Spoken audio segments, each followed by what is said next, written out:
So you meet this young lady in college, Yeah. and then you have a whole chapter dedicated I call that my to Drake chapter. Yeah. your Drake chapter. Yeah. Well, all right.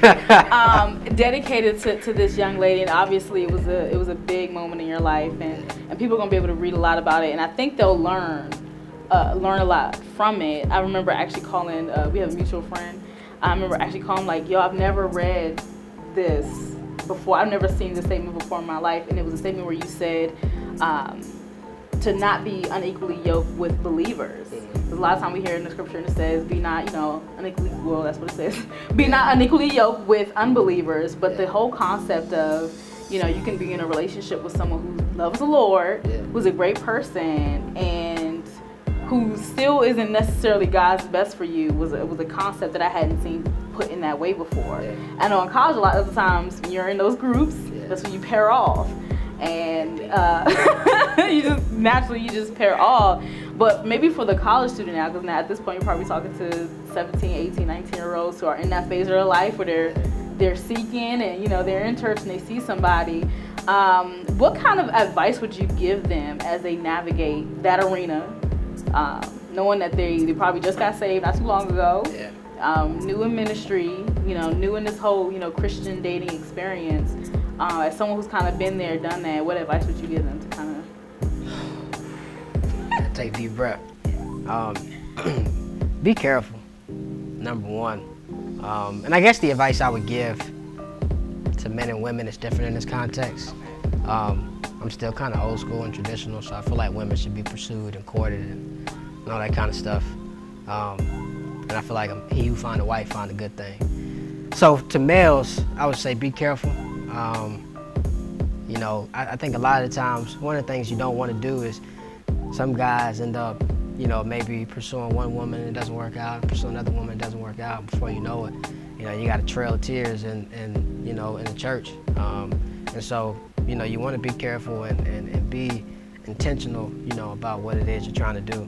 The second thing is, and the second thing should probably be the first thing, is seek the Lord. It sounds so rudimentary, but I think a lot of times, like in my situation, and Katrina wasn't the first person at the church I had talked to, but you look at somebody or you get to know somebody a little bit, y'all hang out a few times, and it's like, bam, that's what I want. And what you want isn't always what you need. What you want isn't always what you should have. Just because you think it's a nice fit right now doesn't mean it's in the will of God for your life 20, 30, 40 years down the road. And not trying to put any pressure on you at 20, 21, 22 for you to hear, what it is you want out of life and what it is you want out of a spouse, 30, 40, 50 years down the road. But you want to at least have some inclination from the Lord that, yes, this is in your will. Yes, you've given this the okay. And so seek the Lord, man, and just be careful and be patient. Don't rush into things. I think a lot of times men have this, inclination where we want to just go after something we like because, once we talk to a woman, it's kind of like she's ours. Even if things don't work out, you kind of subconsciously say to the rest of the guys in the church, you can't talk to her, because we talk before. It does kind of send that message. It feels like that, So just seek the Lord, man, and be careful, be patient, and just let the Lord guide your footsteps in that regard. And you did a good job of outlining, in this letter that's in the book, you did a good job of outlining the things that were important to you and the things that you felt like God had really put in your heart that you knew that you were going to do. Like, you didn't know necessarily how you would end up 50 years down the line, but you knew things like your brother were important to you. Yeah. You knew things like your family were important to you. Yeah. So how important is it, I would say, maybe for a young man and for a young woman to kind of, maybe not necessarily seek the Lord on this person, but to kind of seek the Lord on what are you doing with me? Right. So that I know how to detect whether or not someone else lines up with that. Right. I mean, if you don't know your purpose for your life, you shouldn't be trying to bring anybody else into it. I just say that bluntly, like, and I don't think, you have to know, step by step, hey, I'm going to do this for 3 years and I'm going to do this for another 3 years, and I'm, not like that. For me, vaguely, even at that point, I knew it was important. I knew I was going to go to law school. I knew I was going to be a minister. Bam, I don't know if I'm going to pastor church. I don't know, if I'm going to run for a particular office, but I knew, those three things. And for me, that's how wide purpose is, right? Like, it's not a step by step. It's like, I know I'm gonna preach the gospel.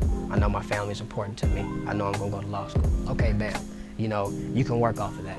But, you know, if there's still a vague idea about why the Lord has put you on this earth, it's probably not the best thing to try to bring another human being into that equation, you know, because then it kind of clouds your judgment, clouds your ability to see things for where you need to be and for what, you know, the Lord might be trying to reveal to you. So I would say kind of find your purpose first. And if you don't, then it might be okay to put the brakes on trying to find a spouse. Well, all right. That's that.